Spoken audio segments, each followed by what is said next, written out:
অবশেষে কিন্তু বের হয়ে আসলো প্রকৃত কারণ। থলের বিড়াল বের হয়ে গেল। ঠিক কি কারণে আক্তার হোসেনের উপরে ডিম নিক্ষেপ করা হলো, আর কেনই বা মির্জা ফখরুল হেনস্থা হলো? আসুন সেসব ঘটনায় আমরা একটু একটু করে পারি।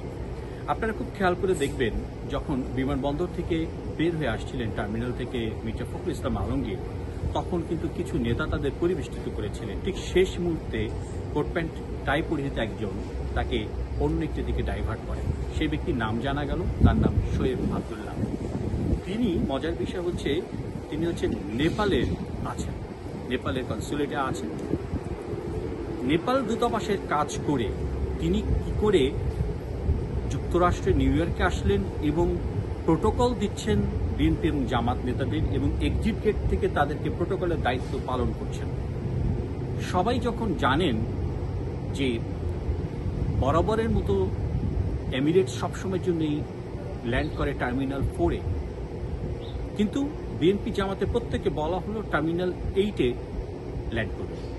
সো তারা কিন্তু টার্মিনাল 8-এ চলে গেল।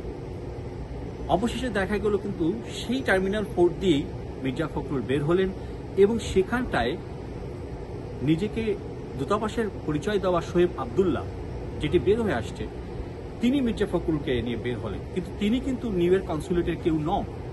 তাহলে প্রশ্ন হলো যে কি করে শোয়েব আবদুল্লাহ এমন একটি দায়িত্ব পালন করছেন? শোয়েব আবদুল্লাহর ব্যাকগ্রাউন্ড নিয়ে জানা যায় যে তিনি কিন্তু আমরা ইতিমধ্যে জেনেছি জহুরুল হক মুসলিম হলে তিনি ছাত্রলীগের একটি দায়িত্বে ছিলেন, এবং তার পরবর্তীতে তিনি সাবেক ভিসি আরিফিন সিদ্দিককে কাজে লাগিয়ে 22তম বিসিএস-এ তিনি সুবিধাপ্রাপ্ত হয়ে তিনি কাজ করেছেন, এমনটি কিন্তু অনেক সরকারি কর্মকর্তারা বলছেন।